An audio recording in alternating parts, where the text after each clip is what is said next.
In Section 16's Lands Committee meeting will come to order. Please let the record reflect in attendance are myself as chairperson, Good to see you. Mr. Crowdis as vice chair, Dr. Cluche as a committee member and interim board member, Mr. Greg Harding, Dr. Babel Trahan, Mr. Roger Dale Dehart, and I believe Dane Voisin and Ms. Debbie Benoit are still in attendance. Superintendent Ogeron and members of his staff.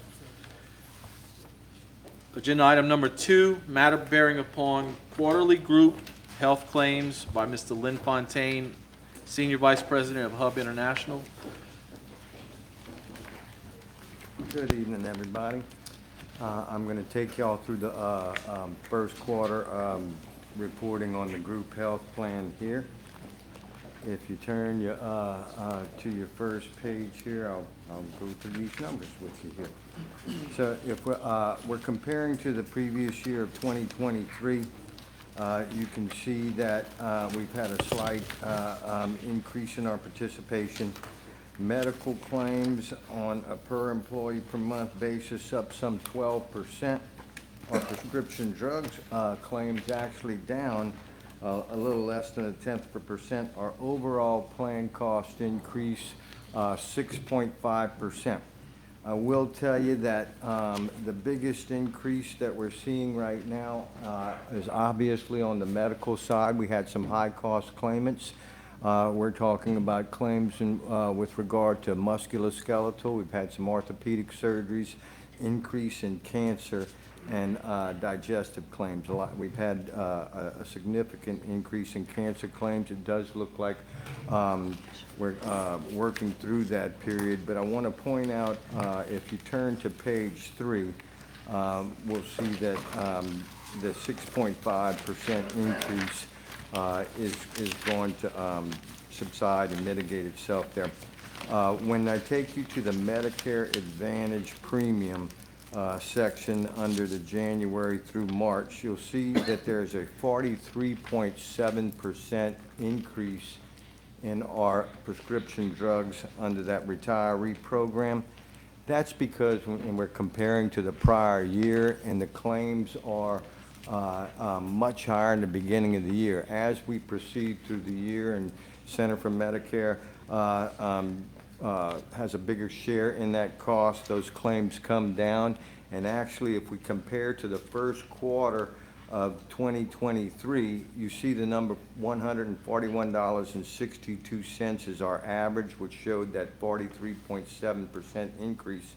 Our average for the first quarter of 2023 was $144.58. So we're actually doing better. If we did not have that increase in the first quarter, you would only be up 1.5% right now. So we're actually doing quite well. On the pharmacy side, we're also looking right now in marketing our prescription drug program to make certain that we maximize our discounts, rebates.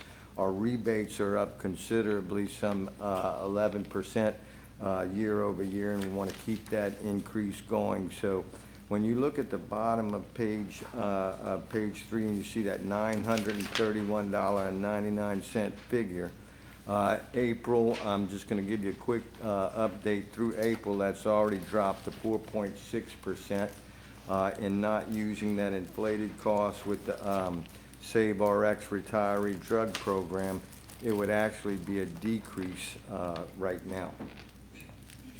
Taking you to page 4, you'll see that the increased costs were really in January. Also, March being a pretty high claims month. April looking much better, with medical claims far less, and we're talking about that already decreasing now to some 4.6%. Next page, obviously, is just showing you the prior year. When we take a look at these medical claims on page 6, at the 604, 12.1% increase. This is including a 38% increase in inpatient utilization in the first quarter. Repeating myself, mostly musculoskeletal and cancer, some circulatory claims there. It does look like we don't have as much activity going that way, so I do suspect the plan costs will be subsiding on that. When we look at our prescription drug claims, this is real good news because this is the area that was increasing for quite some time. We're actually down in our prescription drugs and also down on our top drugs by cost. And we haven't had that in quite some time. Both diabetes and our anti-inflammatories, high-cost anti-inflammatories are down. From a total plan cost perspective on page 8, as of April, we're down to $915, and that's reflective of a 4.6% increase. But you can still see we're still below where we started this process in 2020, and we went moved the network to United Healthcare. We brought in the Medicare Advantage program, and our cost right now at the $915, even at the $931, still below where we started in 2020. So a lot of savings in the last couple of years. Page 9, we had a slight increase in our generic utilization, which is at 84% right now. It's counteracted by increased cost in brand name on some of our high costs, because even though we're utilizing generics some 84% of the time, it only represents 8.6% of the total money. And flipping the coin on that, 16% of your claims are driving some 91% of the cost. That's indicative of brand name medications. Final page of the report really lends itself to that, and you see the top 25 drugs. This is 6% of your total prescriptions and almost 2/3 of the money. So once again, 6% of your prescriptions are driving 63% of the cost. Good news is that Mounjaro, Ozempic, down. Okay, diabetes is down some 17%. These high-cost anti-inflammatories that you see advertised on TV every night, Skyrizi, Dupixent, Humira, Enbrel, all of that, that's actually down some 11%. What's up is chemotherapy, and we're working through those claims. I do suspect that'll come down as well. So good news around the prescription drugs. We'll continue to bring you good news on that because we're going to have increased rebates and increased discounts on that to try and bring the cost of the drug program down. I do think we're working through these cancer claims, so I hope to bring you a good report next quarter.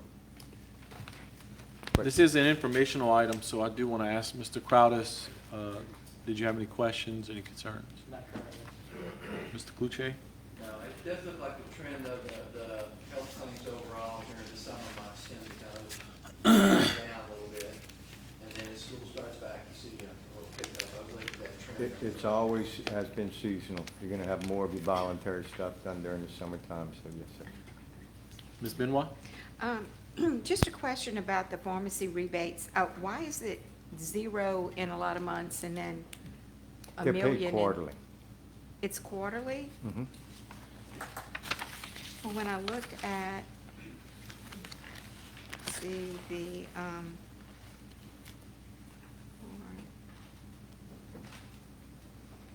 okay, so like in 2023, We had an it in additional one in February. 2023 because that's when we had recontracted with Script Care, and we had an early rebate that year. Okay, so it wasn't quarterly then, In in that- 2023? We had an early rebate on that Okay. particular year, but they're paid quarterly, 90 days in arrears. Okay. So, Mr. Crowdis? Just a very general question. You've been doing this for quite a while, is my understanding. Just an overall sense of where we are. Feel good about where we are, monetary-wise, and where we're headed? Absolutely. Okay. You're maximizing your discounts on your medical side. That's had an uptick. We're working on wellness to make the population of the group better. constantly working on the prescription drug, looking at cost-saving solutions there. So when we can hold costs to a decrease over a period of years, and we really spiked in 2020, and the change in network, the change in Medicare Advantage, and happy retirees who are really enjoying that coverage and all. We went through that change. Retirees, you know, really don't like change, but the education process around it and the value-added benefits, if you talk to your retirees, they really enjoy that program. So it's been successful. Not to put you on the spot, but are you going to be here during the duration of the meeting, or are you going to be? I'm going to be here for the wellness portion, which is next. Okay. I just have something I would like to talk to you about, just kind of one-on-one at a later date. Okay. All right. Give me a call. Yeah, thank you. Thank you. Okay, anyone else? So, Mr. Fontaine, I love that you guys come in with this data and this macro level statistics, and it's great. But we are pretty unique here in Terrebonne Parish. We have 3,731 enrollees right now, one of the largest employers in the district, and we are self-insured. So I'm wondering, is there somewhere, someone else that's comparable to us to actually compare and see, are they dealing with the same type of things we're dealing with? Are they seeing the same type of, you know, ups and downs? Is there anyone that you know of in this region, because it would be regional, of course, that is comparable to what we have to actually compare it to? We're fortunate enough to have other school systems and Lafayette, and we represented St. Tammany for a long period of time, and looking at those costs, you're doing a little better than some, but we're seeing the exact same trends in all of them. An uptick in cancer mostly, a little bit in heart, and prescription drugs. It's the same battle in every one of them. Okay. Demographically, you're not much different. What I see, I guess if I were going to tell you something real summarized, I see an increase in retiree population in every group, okay? No different than yours. I see an increase on the medical side, predominantly in cancer treatment because of the increased cost of the chemotherapies. Some of that subsiding, and that at first glance was folks not getting screened and all during the pandemic. That has subsided, and most of it is about baby boomers aging into the plan. You guys have done a good job of attracting and retaining your people, so as you work for the system and age, we're getting more cancers and things like that. Thank God for these therapies that are so much better, but they're quite costly. And would you tell us if we weren't doing a good job? Okay, just making sure. I have to be optimistic in my business, but the numbers won't lie to you in that. You know, you'll see when you've got a big spike in costs, and we saw that back in 2019, 2020, and network was a big issue where we probably increased our PPO discounts some 12, 13% in that move. Is there a resource online or something that we may be able to look, if we wanted to, just peruse and kind of check on what, you know, the trends are and what you're saying is true? So each and every year, it's going to be the meeting prior to your renewal. We provide some benchmarking to show you how you stack up with the other districts, not only ones we represent, but all the ones we're able to get data on, and it's public information. So we get the data and compare from a benefit perspective and also from a cost perspective. So we'll benchmark that for you each and every year. Thank you, sir. Appreciate it. Anyone else? Thank you. Thank you. Item number 3, matter bearing upon recent employee wellness event. Mr. Curtis, this is an informational item.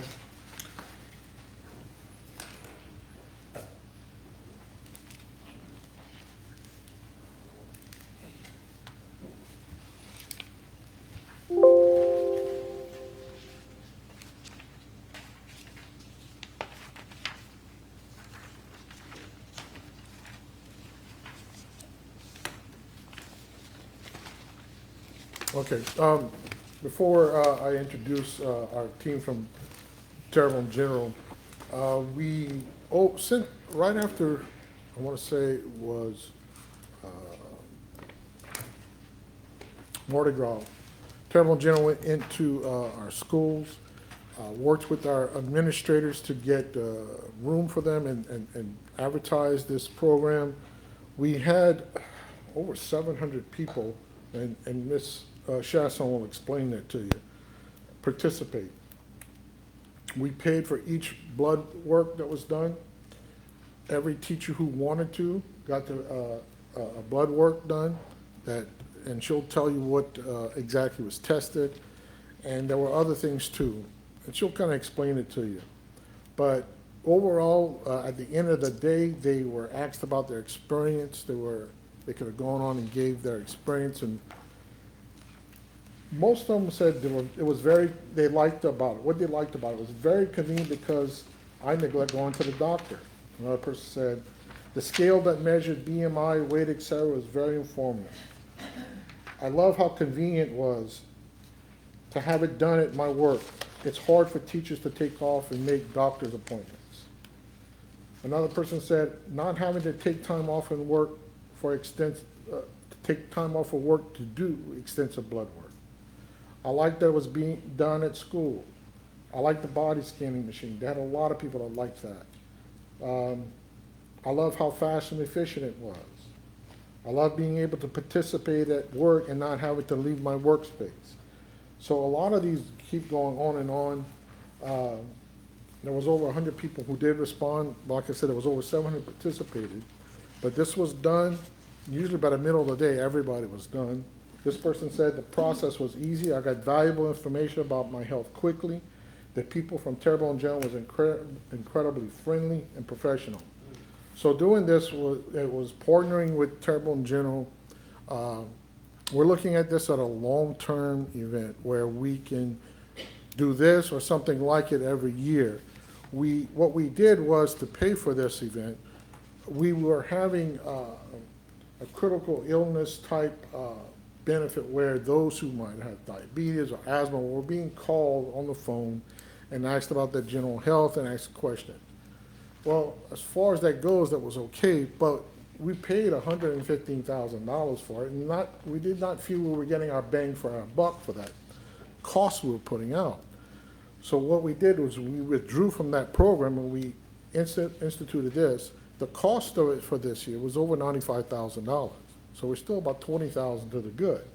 But we feel that the information we got from this and the information that those who participated got is going to benefit them in the long run.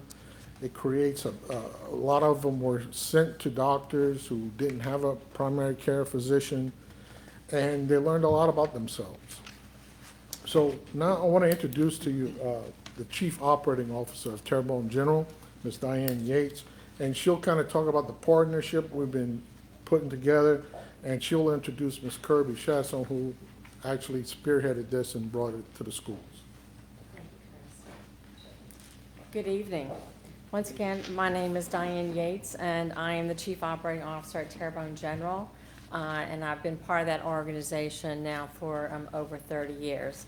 And on behalf of our CEO, Phyllis Peoples, and myself, before Kirby got up here, I wanted to come up here and say thank you for yet another opportunity to partnership with the school board and the school system in order to promote healthy lifestyles, basically, for your employees.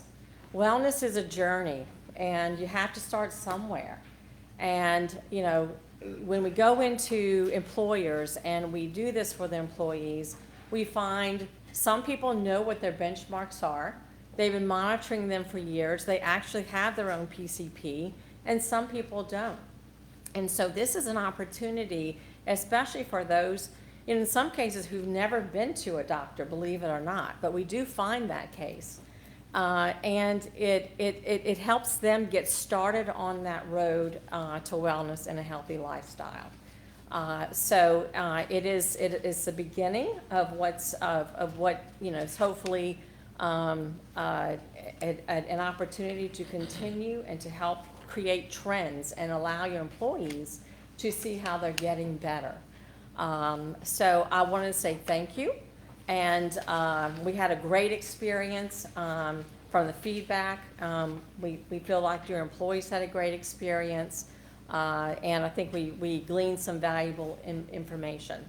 So I'd like to introduce you to Ms. Kirby Chesson, and she is the Director of our Community Wellness and Outreach. And she will give you sort of the results of our screenings that we did. Kirby? Hi, thank you for having me. So I'm the bearer of the data for you guys and the stats. So I have a PowerPoint presentation. You guys have a copy of it in front of you as well. Feel free to stop me in the middle of the presentation and ask questions, because I know some people forget their questions when they're holding on to it.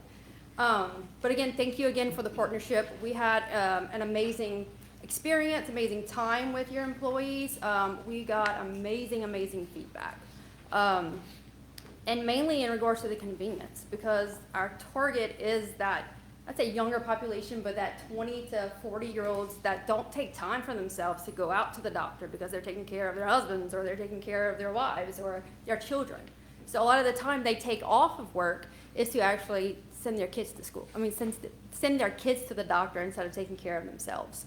So our goal here is to actually find the unknowns and find the uncontrolled. A lot of those people that are already diagnosed with things or conditions are actually uncontrolled. So that's another reason for us to do consults, provide healthy lifestyle management for them as well. So this is just a general overview of the services that we actually provided. For the school board, our process is a little different than our typical screenings. We typically go out and just do a lipid profile along with a glucose screening, blood pressure, and body scale. We provided a lot more lab, and we did venipuncture instead of our usual finger stick. So everyone was given an event code to go on and pre-register at the time that was convenient for them. They had a health history questionnaire, age, gender specific. So as they answered one question, it led them to another if they met that age requirement. Our popular body composition analysis and in-body 270 scale, like Curtis was talking about, is a lot different than just a BMI. And you'll see those results in there. But a basal metabolic rate just tells you if you're obese, if you're at risk for being overweight, where a body composition analysis actually breaks down every single thing that encompasses your weight. So it's pretty cool, and we give them a handout. We gave them information about that as well. We did a blood pressure and a resting pulse. All the labs that were included, a complete blood count that would tell us any type of infection happening, if they were anemic, if they had low or high blood counts. A complete metabolic panel that told us any kidney or liver health or blood glucose issues, or any issues with their kidneys that would tell us if they were dehydrated or not. Surprisingly, we did see a good bit of that. Cholesterol total, it was a full cholesterol panel with a total, LDL, which is your bad cholesterol, your HDL, which is your good cholesterol, and your triglycerides, which would cause any heart disease or stroke at that time. Thyroid stimulating hormone, how well your thyroid's actually functioning, and an A1C, which would tell us a 90-day range of your glucose, which would tell us if you're pre-diabetic or diabetic. We also offered a prostate exam for any men that were 40 and older. Insurance covers 50 and older, so at 40, any health history or previous genetics or anything like that, or family history, we wanted to offer 40 and younger. They also received an ORAN consult at the time of the screening. They also received an ORAN consult at the time we were calling with their lab results. All of these labs resulted in same day. So we called every single person that went through that process with the results same day, unless something happened and we called them and told them that we were going to give it to them the next day. But we had stat results for all of that. And I think that was where they were very appreciative, is that they weren't waiting for the results. They were getting the consult and the lab results the same day, and they knew everything. This is just a general overview of how our process started. We actually started our planning in December to January, distributed flyers for pre-registration. February 5th, we started our screening process. The only breaks that we had were Mardi Gras break, and then we had a break for spring break. So there were 7 weeks that we did continuous screenings 4 days a week.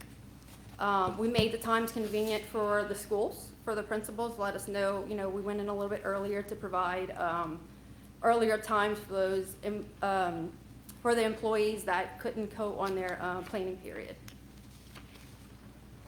This is a summary that you'll see from my agri reporting. We had 781 total participants.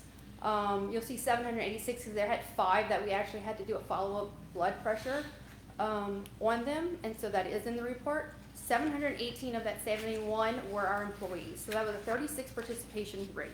That is better than average that we see in any of our other screenings. We usually see about 1/3 of the employees that participate. So I was pretty impressed. 63 total participants on a spouse makeup day that we set alone for anyone that couldn't make their event.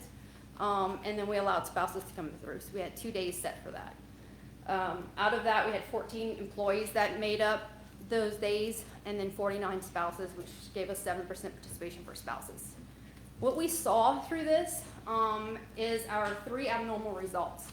We saw very high blood pressures, cholesterol and triglycerides, which is commonly what we see, and a hemoglobin A1C. Again, we typically just do a glucose, and then I worked with Curtis. Curtis advised that he would really like a hemoglobin A1C because it was a long-term indication of diabetes or prediabetes. And I'm glad we decided to do that. The summary, you'll see that 22 unknown possible prediabetes cases is what we found, 8 unknown possible diabetes cases, 48 were known diabetic cases that were actually controlled, and then we had 21 diabetic cases that were uncontrolled. And so that was anyone that had a an A1C that was higher than 7. Yeah, and I'll show the ADA guidelines on the next slide. 173 were unknown high cholesterol and triglycerides with 39 elevated PSAs. We did not have any critical values, so that was great news.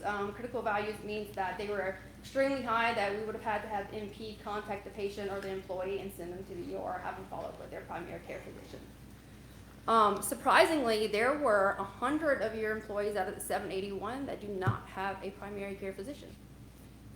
42, we were available to assist them with providing an appointment with one of our Terrebonne General providers.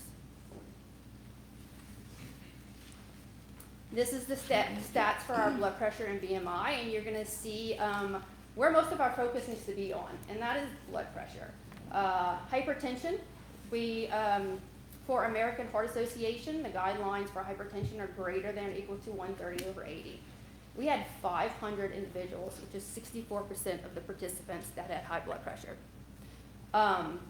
And 29%, after you'll see the questionnaire, were participants that had a history of hypertension. So that left, now I wrote those numbers down for you guys.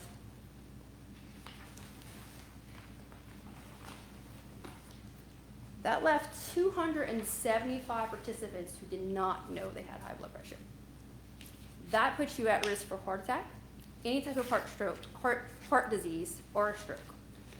So a lot of education was based around blood pressure. Majority of those people were younger individuals as well. I'd say basically probably men, a lot of the spouses. And then you'll see body mass index there, that's our BMI. We had 293 who were obese and then 229 that were overweight. Again, you'll see the breakdown of our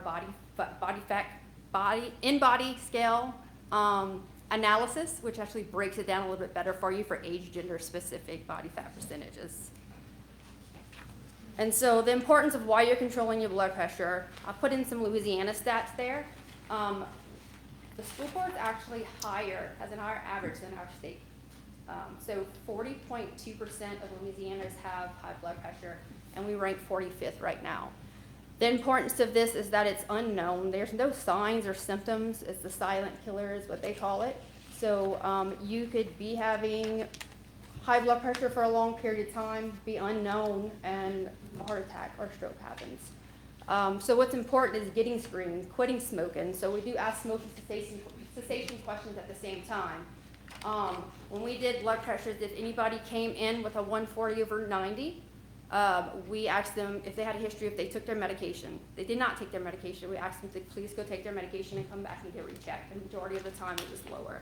If they were unknown, We did ask them to retake their blood pressure again, and then if it would continue to be high, we asked them to journal for a month and then please follow up with their primary care physician. The other thing is a reducing sodium intake, increased physical activity, and you'll see throughout all of this is all based on healthy lifestyle and how to manage your weight, how to manage your nutrition, advice nutrition, and exercise. Aggregate data for waist circumference. 41% of Terrebonne Parish is obese. So, and it's actually higher than our state average. Terrebonne, that's what I Terrebonne, wanted no, to know. Terrebonne Parish itself. Y'all are still in a good, somewhat good range. We have higher females. We see that typically, and you'll see in our body fat percentage that as we age, we hold on to more fat, and that's common. That's what we should do because we lose muscle mass. Aggregate data for body fat percentage, kind of small, but you guys have this for you. But this is the one I was telling you. This is age gender specific testing. This is what comes off of our body composition analysis. It measures our body fat percentage compared to our muscle mass. It'll let us know if you have to actually add muscle to your body. And these are just the benefits of controlling obesity. You want to decrease your risk of chronic disease if you lower your body fat percentage. It helps with hypertension, diabetes, and heart disease. Overall helps to improve your blood pressure and diabetes, improves sleep, and also increases life expectancy. And this is just a questionnaire that we have when they do pre-registration, and I circled the important one where it says, please choose which programs you would like to enroll. We had over 600 of the employees that were actually interested in nutrition and weight management.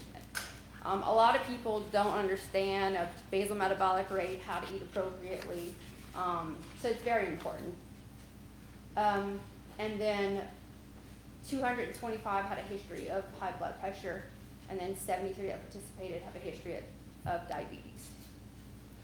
Really getting into the lab part. We're breaking down just the most abnormals that we've seen, which is your A1C here. These are based on the 88 screening guidelines. Like I had mentioned, greater than 7% of known diabetes. If it was higher than 7%, we would consider it uncontrolled diabetes. So we had 13.5% who were actually unknown prediabetes and 1.13% that were possible diabetes. We put possible in there because as a screening company, we don't diagnose. We ask their primary care physician to actually diagnose them. We just let them know what they're at risk for. On average, Louisiana is 14.7% population. We were ranked 44. Overall, Louisiana is ranked 50 in health. Having diabetes long-term is the leading cause of kidney failure, lower limb amputations, and blindness among young adults. That's where all the larger claims come in hand if you don't prevent these things. And so some of the programs Curtis and I kind of talked about was a lot of weight management and diabetes management. I know you guys have a diabetes management program in place, but just trying to focus on more education about that and what you guys provide to them already, and then offering some type of weight management classes. We have 2-hour nutrition classes for $25. That's hard to find. And then we have a weight loss for wellness program that is a value of $500 that we would offer for $200. During our consultation with each employee, we do follow up. So if they have abnormal results, we follow up with them again to see if they still need assistance with PCP, with their primary care physician. If they need an appointment, we are there to schedule that appointment for them if needed. And we have physicians that allow for same day and next day appointments. So those are the ones that we set them up for. And that's all of the data. Do you guys have any questions about the process at all? Mr. Wazan? I think this is phenomenal. I'm so glad we're doing this. I really, what you said earlier about the screening, and y'all went out there and did all of those things, and the results were immediate. That is phenomenal. That is Within great. 2 hours. Yes. And that's typically, next day results, but we put them as stat results for our employees. That's outstanding. I guess maybe this question is for Curtis, or I'm not sure. Do we offer for our employees a program where they can go, exercise programs where it's paid for? I know we had talked about that in the past. We're always open to the idea, but as of right now, we reached out to several of the gyms around, and including the Y. And to do it right now, what we would pay for every employee would be cost prohibitive. I mean, that is just not something we can do. Hopefully in the future, hint, hint, Terrebonne General builds that workout place, we might be able to do something. Who knows? But right now, some of the, and we have the information, we can get it out. Some of the gyms out there do give discounts, but they would have to do it themselves. And that's what you kind of want. You don't want to pay 100% of something. You want them to have some skin in the game, so to speak. Absolutely. But as of now, when we looked at what the cost would be for us to pay it 100%, it just, It's not feasible. we don't have that kind of money. But in the long run, they stay healthier. Right, and we less- looked at, and that is something, what this is kickstarting, what she was talking about, the weight loss plans and the nutrition. We already have that for diabetics. And in what we're looking at what can we do with this information? How can we use it? We want some of our decisions to be, like, as we say in education, data-driven. So we got some information, the employees have information, and this is their baseline, we're gonna continue doing this so that each year they can see how they're doing, what's working, what's not. And if we can find some programs that we can afford that can help out the long-term health of our employees and their dependents, then we're gonna look into it. And we'll negotiate some prices with Terrebonne General or whoever else we deal with. But as of now, we did look into it, it's not where we wanna be. Okay, thank you, appreciate it. Dr. Cluche? Yes, ma'am. You said that we had 36% penetration, precipitation. I can't talk, but you know. But nonetheless, which was very good, more than average. And you've done this with other companies year after year. Yes, sir. I've been with Terrebonne General for 9 years. So we actually go out to the business community and offer these screenings. Do you find that as you do this in the following years, that the participation increases, stays the same? What do you find? Absolutely increases. Like I said, we typically see about a third on the first year. And then once word gets out of how easy the process is, the workflow, and how convenient it is, we always see about 50% participation in following. Because this is really life-saving information. It absolutely is. Particularly for those who are undiagnosed diabetics. I mean, can add years to their life just by getting this information and starting to become active with it. Absolutely. So we actually, we had people pre-register, but we also allowed walk-ins. On average, we would see 10 employees that walked into each location. We did the first 2 weeks, and then we started to see a great increase in participation within the third week of providing screenings. Well, thank you again. Appreciate you doing this too. Any other questions? Any other board members? Thank you, Ms. Chasson. That was a very extensive presentation. I kind of wish we had an answer to get some of these people's blood pressure a little lower, and I know that the economy has a lot to do with that because it's what's gotten me stressed out. So I'm glad that Terrebonne General is, ramping up and doing these things. I know the competition, the free market, Thibodeau Regional is just down the road doing a lot of the same things, so I like the competition. It benefits us, so keep that up. Thank you. Thank you. Thank you for your time.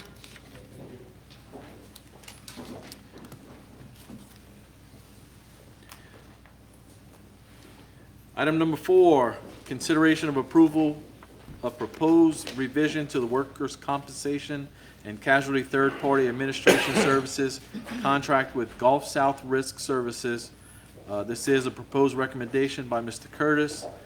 The committee recommends that the board approve and accept the revised contract for third-party administration services with Gulf South Risk Services, Inc. for the self-injured workers' compensation and casualty plans, increasing settlement authority from $30,000 to $50,000. Moved by Dr. Cloutier, seconded by Mr. Crowdis. Any public comment? Before I ask Mr. Cloutier and Mr. Crowdis, Mr. Curtis, you have something? Well, right now, what the authority means is that we can settle any dispute or any claim, whether it be a bus accident, a trip and fall, something like that, but we can only settle for it under $30,000. Settle without coming to the board. Correct. Thank you, sir. What we want to do is raise it to 50,000 because claims are going crazy out there. And sometimes if we can tell someone, look, if you settle this, okay, you hurt your pinky finger, whatever it is, here's the money we'll be giving to you. I could get you, if you take this settlement with your attorney, I could get you a check next week. Otherwise, I gotta go bring this to the board, then I gotta get their approval. You might get a month. It's just that certain settlements now just won't get settled for that amount. They're willing to go longer. If we can, and I've spoken with our risk, third-party administrators, our attorneys, and they all feel that if we can increase authority to 50,000, that might bring more settlements quicker to a fruition, and that also means less executive sessions for you guys. Yeah, and you had mentioned this to us before. Yes, sir. And also, the sooner the claims get settled, the less likely for it to become more inflated. So Yes, sir. that's great. If this allows us to do that, be able to take care of those injured without, inflating the claim. So I think it's a good idea. Thank you, sir.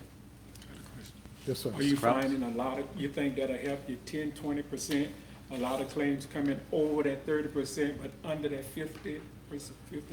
I believe so, because then we can offer them a little bit more money in our negotiations. We always try to negotiate the best deal for them and for us. Okay.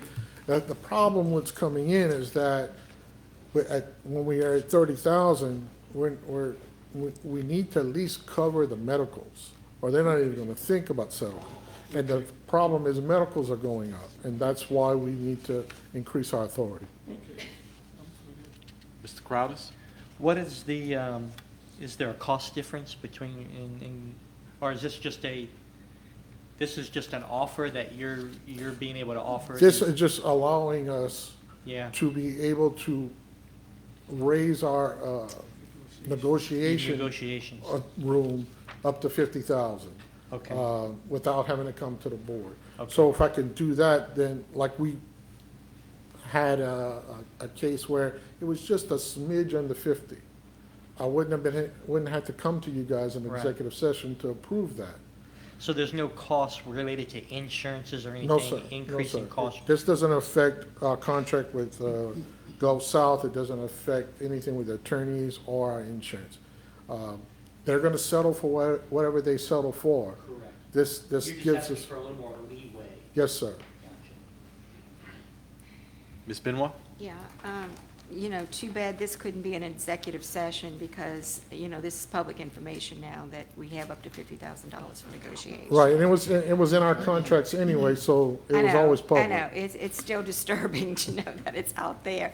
But I guess my question to you is it's not a blanket thing. In other words, when you go in, they have to have certain parameters there before you go up to that level. In other words, the medical has to be close to that, or, the damages is maybe less than, a great deal less than what a $50,000 settlement would Lawyers be. do something called, they value a claim out. And if they're any good, they'll do that. They'll see, this is what this, every claim has a worth to it.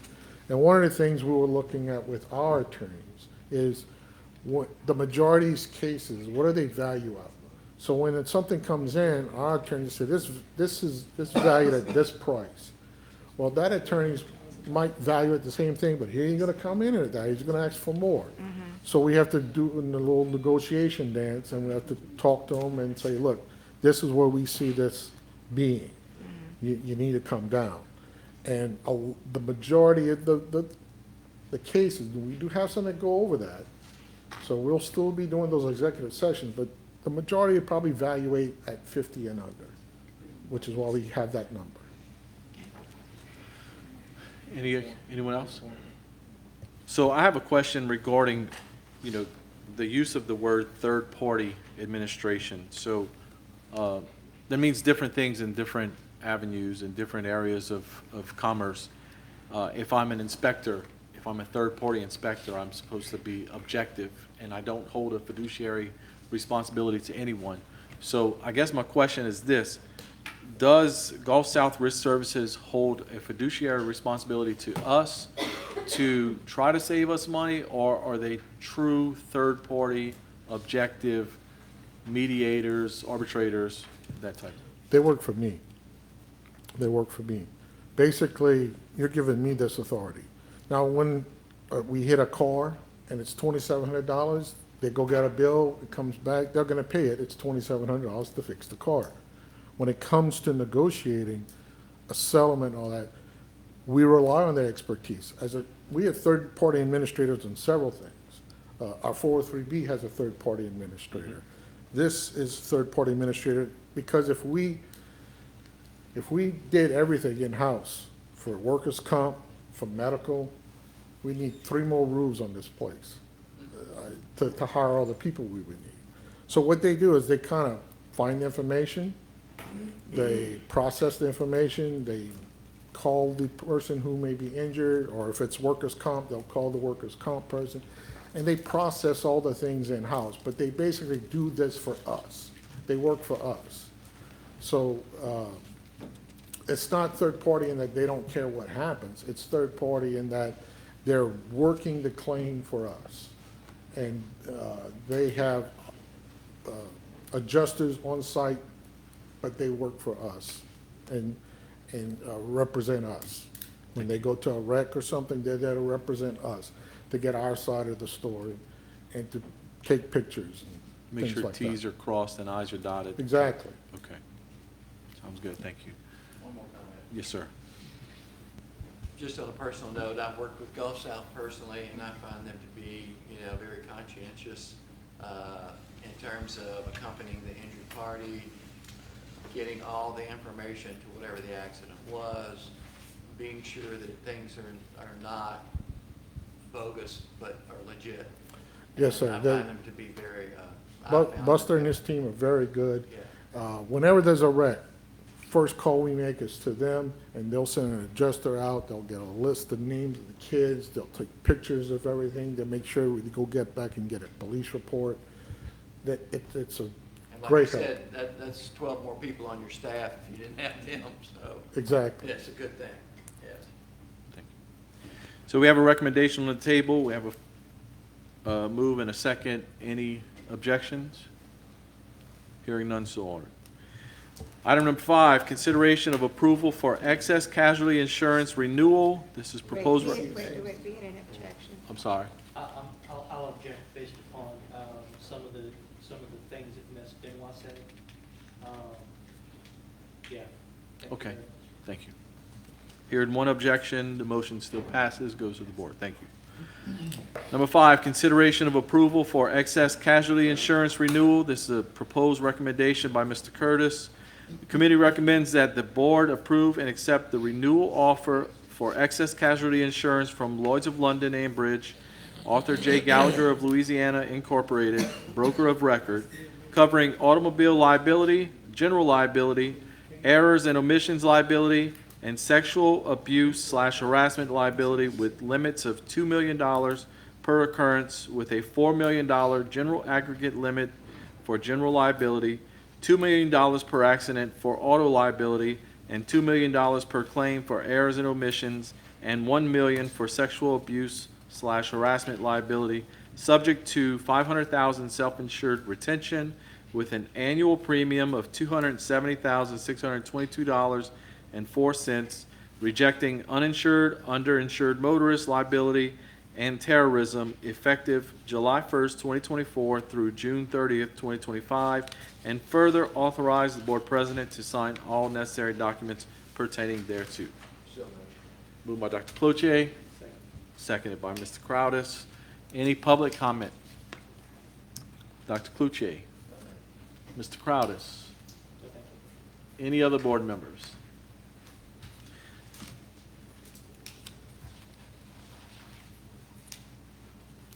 want to make sure I didn't have a question on this one because I read it three or four times before, just to be sure. Okay, so let me just make sure these numbers are, and I don't want to use math that's too complicated, but it's pretty easy. It's laid out there for us. So let's say we have a sexual abuse harassment liability. We still pay $500,000 of that. For sexual abuse, it's $1 million, so the self-retention is lower. Okay. The 500,000 covers all our, if we get sued for anything other than sexual harassment, sexual abuse, we have $2 million of coverage with a $500,000 retention. The sexual abuse is a little different. But the thing there is, we couldn't get them to go increase. They won't go above that amount. It's one of the things we're very seldom ever involved with a suit for that, but there are cases out there where things can happen. Mostly our lawsuits come in a slip and fall or in an automobile accident. And we are up a little bit on our premium this year. There's been a 15% increase across the board in the state of Louisiana, which people who, once they see their renewals on their car insurance, will notice that. Thankfully, we had only a 7.5% increase. It would have been higher. The insurer would not move, but we've been doing business with Gallagher for over 30 years, and they were willing to give up part of their commission, which only gave us a 7.5% increase. So instead of a $30-something thousand increase in our premium, we only had a $18,000 increase. So that was very helpful for them. I just wanted to make sure I was correct with that because, like anything else, it's a gamble, and we don't want to gamble. And we don't want to have no self-insured retention on anything because it gives you control of the lawsuit until it goes over that retention. And by doing those things, if you just leave it all to the insurance company, they'll end up settling everything. And we had a couple of cases where we went to court on, we said we wouldn't settle. And we ended up without any burden put on us at all by the court because we were found not negligent. And if you just give it to the insurance company, they will settle everything, and then everybody's going to think you're a soft touch. It's like Keeping control helps you. It helps you manage your liability. Yeah, the insurance game is a challenge to say the least, and I don't like that we have to deal with this, but it's a necessary evil. So we have a motion on the floor, seconded by Mr. Crowdis. Any objections? Hearing none, so ordered. Item number 6, Mr. Curtis again, consideration of approval for boiler and machinery insurance renewal.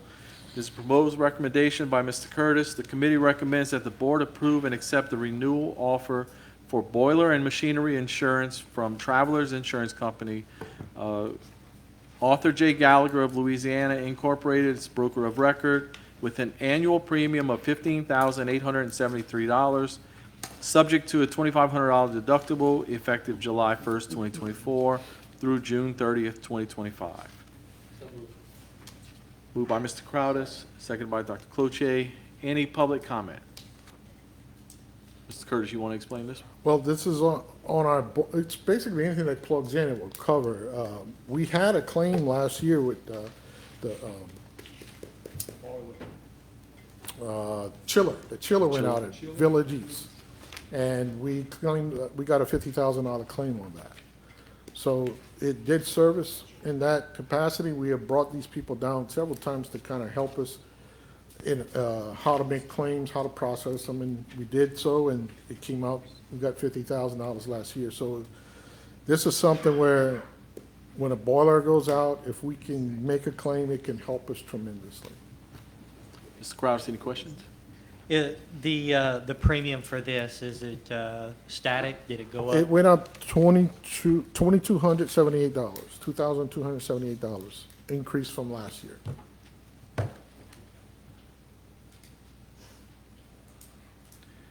Dr. Cloutier? Any other board members? Any objections? Hearing none, so ordered. Thank you, Mr. Curtis. Number 7, consideration of approval for flood insurance renewal.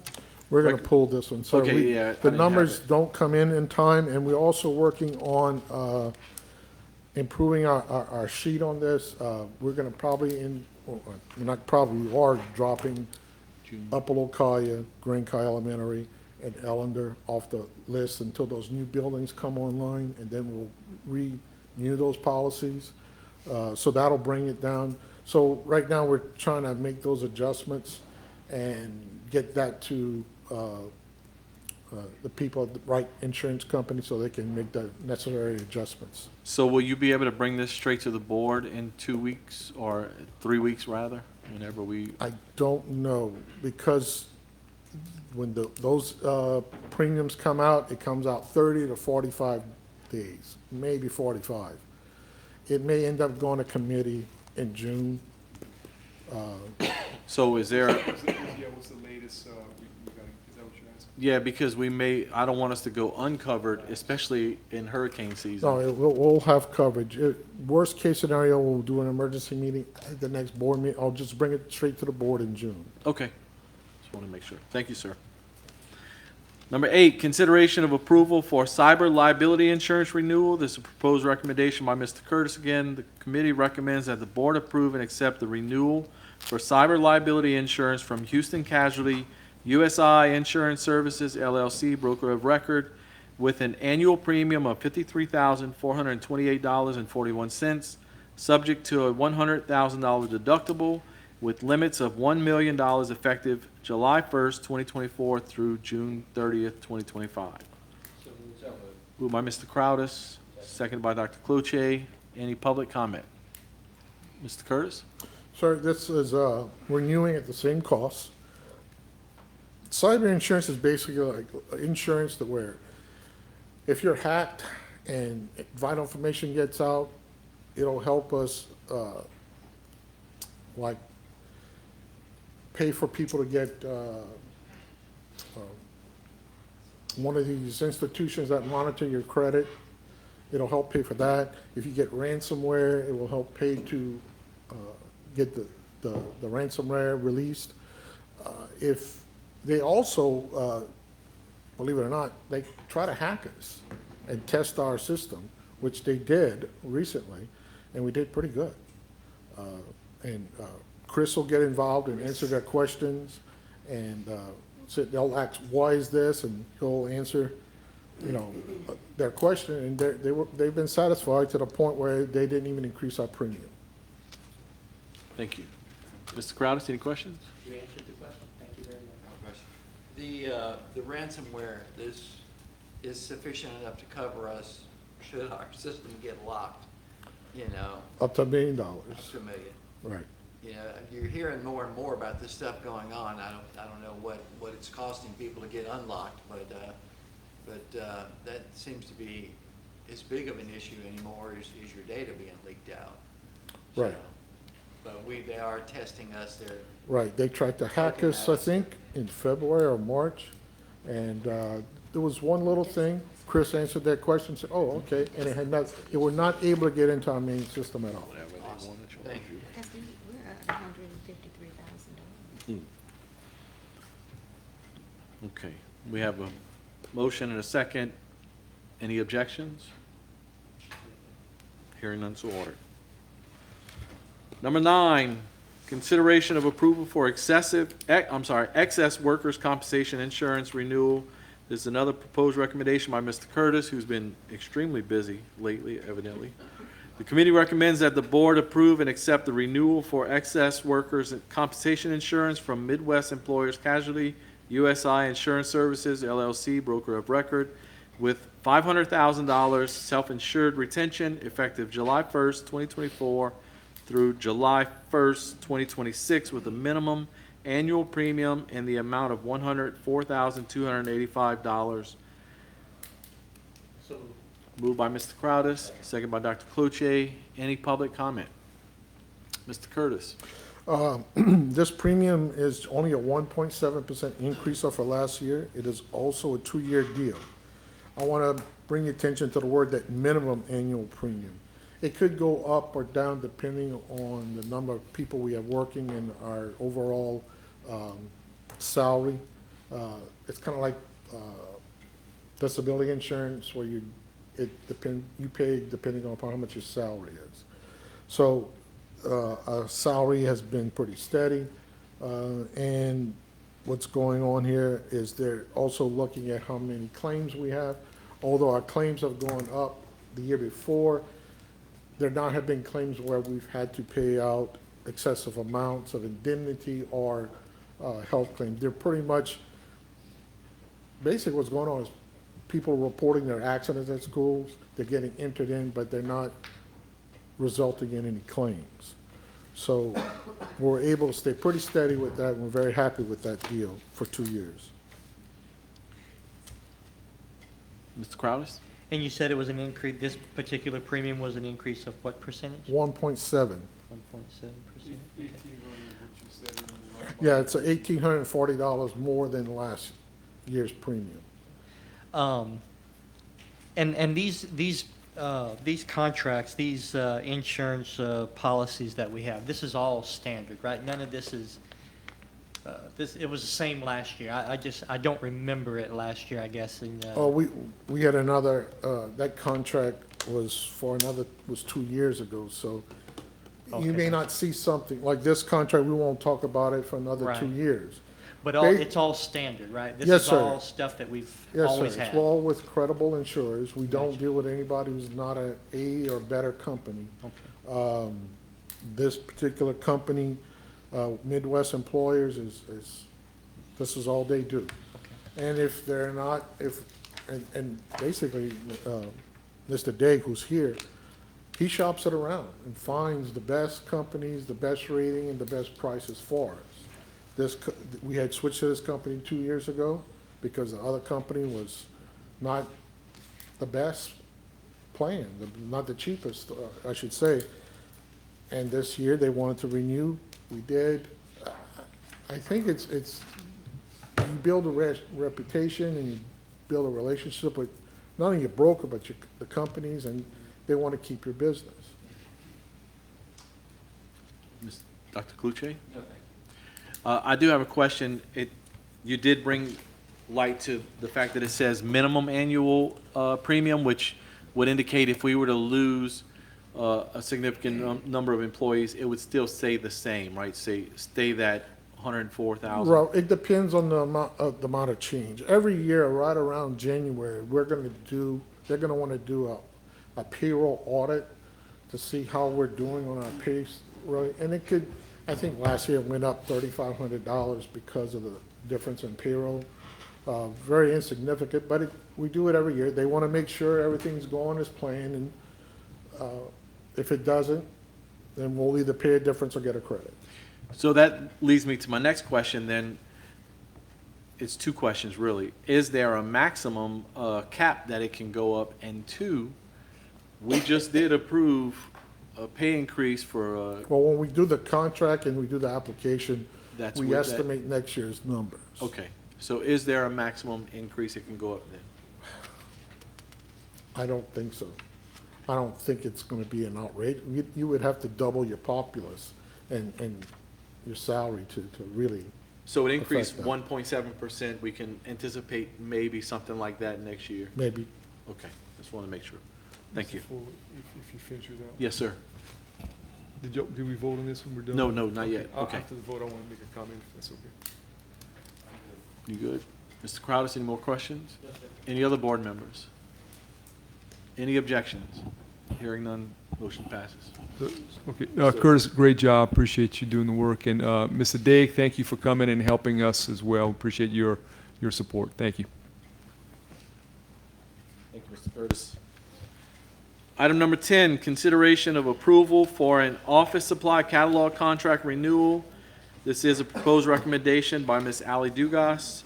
The committee recommends that the board approve and accept the renewal of the office supply catalog contract with Louisiana Office Products, Inc., 210 Edwards Avenue, Harahan, Louisiana, 70123, for a 12-month period from July 1st, 2024 through June 30th, 2025, under the same terms and conditions upon mutual agreement between Terrebonne Parish School Board and Louisiana Office Products, Inc. Moved by Dr. Cloutier, seconded by Mr. Crowdis. Any public comment? Ms. Alley? Not unless you have any questions. No questions here. Question. Yes, sir. Over the last year or 2 years, what is the average amount that we spend with I'll have this to get that office for you. supply? Okay, do you have any off the top of your head? Is it $5,000 or Oh, no, $25,000? we're well over, like, our $60,000 threshold. 60,000? Or Okay. well over that. Okay. And I'm assuming that, you know, we put this out for bid and therefore go with the lowest bidder. Mm-hmm. And we have offered this, and I'm sure we've offered this to our local, like Absolutely. Star and so forth. Yes, You know, Star when- has when always we- been our lowest. I'm sorry? Star has always been our lowest bidder. The last time we bid this, they were not. Okay, well, you know, and I appreciate giving our local community a chance at first. And I was just wondering if, when we put this out for bid, if we would give an idea to whoever's bidding what we spent last year. Because, you know, what we spend can make a difference in their enthusiasm for getting the contract. And we do, we give them about a range. I think we're actually legally required to Okay, give them something. all right, well, thank you. Mr. Crowdis? So just to clarify, this is a renewal from the contract that we granted last year this time? Yes, that's correct. Okay, just want to make sure. So next year, it will automatically go up for bid because if I remember, it's, We have two renewals, so we could either. Two go out- renewals? We could Okay. choose to go out for bid or renew it. okay, And we do also, we do still contact Steyer Office World. If they're a lower price, then we'll purchase from Steyer. So we do still give them a chance. There's a clause in our bid that allows us to go with the lower cost. okay. Thank you. We have a motion and a second. Any objections? I'm sorry, any other board members have any questions? All right, any objections? Hearing none, so ordered. Thank you, ma'am. You're welcome. Item number 11, consideration of approval of the Office Journal for 2024-2025 fiscal year. This is a proposal by Ms. Ali Dugas. The committee recommends that the board approve and accept the Courier to serve as the official journal for the Terrebonne Parish School Board at the current rates, July 1st, 2024 through June 30th, 2025. So moved. Moved by Dr. Cloutier. Second. You sure? I'm not going to if you don't. What happens if we don't have, if we don't approve this? We're, Mandated to have it? we're mandated. And Yes. you're the only one.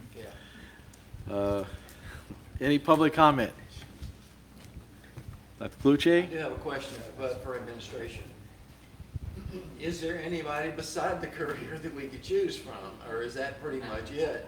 Because, you know, the circulation of the Courier has really gone down in terms of, you know, So, yes, sir, so you could probably speak better than I can, but we did, just fill in the gaps, right? They are our only option at this point, but And we, we've done all the research of the criteria that.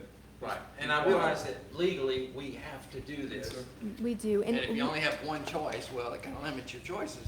And the only thing we're really publishing in the newspaper for this contract are our bid advertisements, our board minutes, job applications, I believe, or job announcements.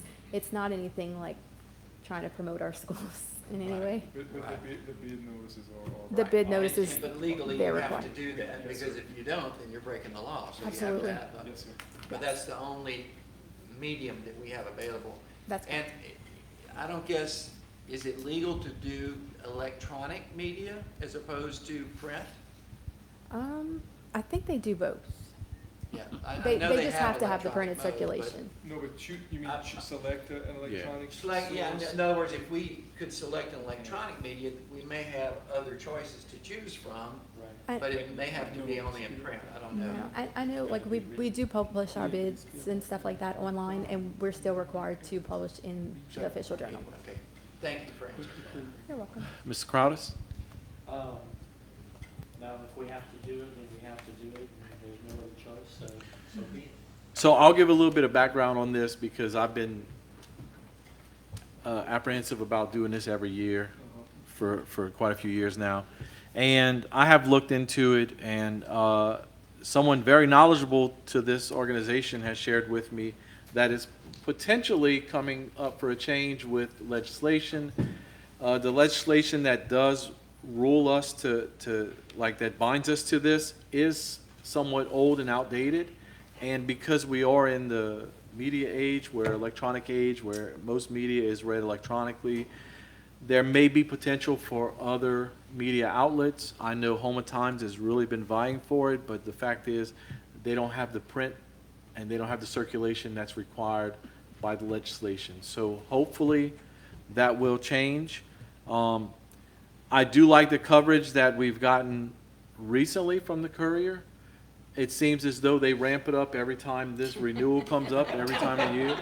It could just be that it comes up around graduation time, but you know, they have been present lately, but I think they realize that the other media outlets are starting to cover us as well. So if you notice, you get one article within 30 minutes or an hour, you get in a second article from another outlet. So I like that because we're getting the coverage we need. I just don't think that we're getting the exposure with regards to the bid opportunities, the job listings, and those other things that we do utilize them for. I want to turn on it, but Yes, sir. Mr. DeHart? thank you. Mhm. Well, for years, I've been having heart trouble, and it's because of the Homer Courier. All people who are interested in bidding all the things that you do, Ms. Dugas, they can't even find a Homer Courier if they don't go online. So I don't know, I'm not a lawyer, I'm not an expert, but we paying money and not getting the services. And I've been saying that for years, because they have not. They done left Terrebonne Parish, you know. And they are doing what we're paying them to do. I mean, How do you know people are bidding? Sometimes you get few bids, sometimes you don't get many bids. You got a hard time finding it. Now, this is what I'm gonna ask you. We use HTV for something. Is there any possible way that you have any idea we can use them for advertisement? And what I'm saying, there's a fee for any kind of advertisement, but at least people would see it maybe. we're I don't know. required to, at minimum, advertise in our official journal. I don't want to create more work for myself if I don't have to, but we Yeah. can advertise in other, we're not required to only, to this or in place of this? In the place of this. we can't do that Okay. in place, no. Why? We can advertise in addition, But, but okay. in place of now. But whenever I started on this board, you had to have a circulation of a certain amount. That circulation is not there no more, unless you pay in for online stuff. That's what Dr. Crucier was saying. All I'm saying is that, to me, there has to be another way, just like you said, the New York Times would love to get it, but a circulation, guess what? Why is the circulation a rule for them and not for the Homer Courier that don't have a circulation? And look, at the last meeting, we finally had somebody from the Homer Courier here. But I'm just saying, depends on what hot topic they got. But all I'm saying to you is that we're not getting the biggest bang for the buck and the opportunity to let everybody know what's out there available. And I would never support this, and y'all might put me in jail, because what? Just give me 3 meals a day in color TV. Put your name in the newspaper. All I can confirm is that they are doing what we are paying them to do. That's okay. Hey, all I can say is They'll be that glad to I publish have no that. confidence in the Homer Courier for their services, and I'll say that on On record. HTV, they put you there instead of Any other comments, questions, jokes? No? Oh, I wasn't trying to be funny. okay. We have a motion on the table, a second. Any objections? Hearing none, the motion passes. Thank you, Ms. Alley. Item number 12, consideration of approval of bids for hunting and trapping leases in Section 16 lands. This is another proposed recommendation by Ms. Ally Dugas. The committee recommends that the board approve and accept the following highest bids received, meeting all specifications for hunting and trapping leases on Section 16 lands for a 5-year period beginning June 5th, 2024 through June 4th, 2029. Allow the purchasing department to re-advertise those sections where no bid was received and/or those sections in which leases were surrendered, and further authorize the board president to sign all necessary documents pertaining thereto. So moved. Moved by Dr. Cluche, seconded by Mr. Crowdis. Any public comments? Ms. Alley, you want to tell us a little about this? Well, for the first section, the bid amount actually went down a little bit from the last bidder. The second section on Bayou Biscuit, we are getting 16,000 rather than 12,000, which is good. And the third section on Point of Fur, we actually haven't. I've been bidding this section for a few years now with or a few times now with no bids, and this time we actually got 5 somehow, which was kind of cool. Wow. And the last bid on that one was $300 a year, and now we're getting a little over 1,000. So that's good. Let me go to Mr. Cluche first. I'm good, thank you. Mr. Crowdis? Ms. Benoit? Just a question, and maybe you've said this before, but how is the minimum bid set? Because I'm seeing the minimum bid being really low, and then here, like, for instance, we got, 16,000 on a 6,000 minimum. We've always set them at half of the current bid, but it's we could raise it. It's just always been what we've done. We could always raise it to 75% of the bid. And is that, okay, and is that what we got last year for it, basically? For which one? Like the one, The Bayou Biscuit? that we got 16,377. That one we had 12,000. 12,000 last year was the highest bidder? Well, 5 years ago, yes. Oh, we bid them every 5 years. That's true, yes, Yes. 5 years, okay. And now we have 16,000. And that one we had 3 bids on that section. And is it the same person that got it the year before? It wasn't. 5 years ago? The person who had it before actually bid 1 cent less this time. Oh, wow. And we had a $15,000 bid and a little over 16,000. Okay, gotcha. Thank you. You're welcome. Any other board members? Mr. DeHart? Just to share a little information that I've learned over the years, most of these leases, erosion has played a role, big role, and that drives to, some of them are good for hunting, fishing, and different aspects, and some are not. Alligator tags, anytime you have any leases out there available with all of these options, they're very, very attractive. That's why it's so important to get the word out the best we can, and we would get possibly better competition on that type of stuff. And all I'm saying is that our biggest problem is erosion. We might have so many acres, and then half of it's marsh, and there's nothing there. So just trying to share some thoughts and information I learned over the years. Thank And you. a lot of these sections are used for alligator. Oh, yeah. Yeah, alligator hunting. I assign alligator tag. That's correct. A lot every year. Any other board members? For alligators, we didn't get much money. Lots are, you'll see it, the map's gone, now it's actually on the other side of the wall. Yeah. But we can actually zoom in and show you that. Just show us one real quick, $16,000. All right. That would be Section, section township 16, 19. All right, so if you look, my landmark is Lost Lake. A lot of these things don't really have descriptions on I it. can crow now. I know where all of that's at. Some of you might know where it All is. of So it. I know where Lost Lake is. Lost Lake is at 20, at range 14, township. Right. So the townships are these layers. Yeah. So this is, About this is 40. 18, 19, 20. Range of the layers. So they're all marked 16. So which one you want to see? Bayou Biscuit, it's, Near Campbell. 19 at 14? All right, so this is Near Cancro. 18, 19 right here. That- Yep. That's it. So, and I can change the view on it. And that kind of shows you, Oh, look, I see some alligators in there. You see how they got a few, little, see, and they have a few Little different ponds. views there, you can see. But that one has a lot of good deer. marsh. It's, yeah, alligator tags. when I look at the blueprint, that has the drawing on it, doesn't show the marsh elements and,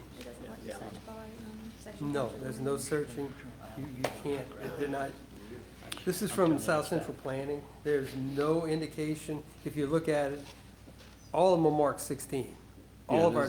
Section so- 16 is why. Yeah, 31, section 16 plots. And so you pretty much have to find your landmark. And I talked to them about it, and they're working on it, but right now, Yeah, I'm sure they can give it to I us. have to find a landmark. Actually, the three that we're looking at is this one up here, is that first one. This one right here is the second one, and then that third one is down here. Yeah. That one's right on the water, that's nice. Yeah, they all have a name, so if they can, put a Yeah, name but to those. they're going lot block and all, this is old township range, the townships are layers like that. Yeah. And then the range, our ranges run from 12 to 20. So if you look at these columns, this is 12, 13, 14, 15, it just goes across like that. So it's just a big grid. Thanks, Chris, for showing You bet. So I do have a question with regards to the actual property itself. Is there by chance some sort of sign or something that says, this is section 16 lands for Terrebonne Parish School District, this is the plot layout of it, it can be leased on these dates or whatever? Like a for sale Because, sign or yeah, property sign? some sort of property sign, because, yes, people that are in the know, fishermen, trappers, alligator hunters, they may know that these lands are out there, but that's not the only people we're targeting. Maybe you have someone that's out there on an exhibition, or they're on a boat ride, or they're on a swamp tour, and they see this property, and they may have an interest in leasing it. Is that something that we could do? I know we could do it, but do we have the resources to get someone out there to put those signs? Yeah, we'll go do that. I could see Allie in her white shrimp boots and I'll a go. boat going I'll out do there that. posting signs. So, That is a great idea. I mean, if it's within a year of the lease expiring, why not go put a sign out there? I mean, something. It's a good idea. Yep. Mr. DeHart? We'll have to find the In year- sections too. In years past, we used to have a person that did put up signs marking our property. Just have a sign, and it didn't have anything else on it, just, Terrebonne Parish School System, property. But since the alligators got so plentiful, and hunting deer has got real big in our area. And also, now they hunt a lot of neutrals to stop erosion. And those neutrals, you kill a neutral right now, and you cut the tail off, and you get, I think, $5 or $6 for it, just the tail. It's not about the fur. Before you can cut the tail off, plenty of times, you gotta possibly shoot the alligator, because the alligator already got them. And I'm serious. I talked to some people that are hunting alligators, hunting neutrals, and they got so many alligators out there, they're so plentiful. And I'm just saying, different sizes. They populated so heavy. That's been an issue, and don't get me wrong, that helped us get revenues with the alligators, because at one time you couldn't hunt alligators or shoot them. So I'm just saying, now they got plentiful, that and neutrals, it's an open market. That's why advertisement is really important to me for this school system, to get opportunity. If you didn't go hunting or fishing with some friend of yours, you don't know about it, because it's not gonna be in the home area. And it is, surprisingly, it is very well known that we have hunting leases. I have people call me daily. They might advertise you got a lease It out is- there, Ms. Dugas, but they're not gonna tell you what's out there, like the deer, the neutrals, alligators, stuff like that. I've done my best to try to let people know, because Yes, sir. this is it was new to me 5 years ago, and I went, started doing some reading on Section 16 lands. And because I'm just intrigued by that, and, you know, maybe when I'm not on the board one day, I'll put in a bid for a lease so I can have a gator sanctuary or something. Too many people hunting those gators. Well, I'm making my comments, Mr. Chairman, is to make sure we can get more revenue for our school system. The opportunity's there. Legislators could help us a lot. So, you know, we gotta knock on the door or take the hinges off. Yeah. We need some help with that. Dr. Clucci?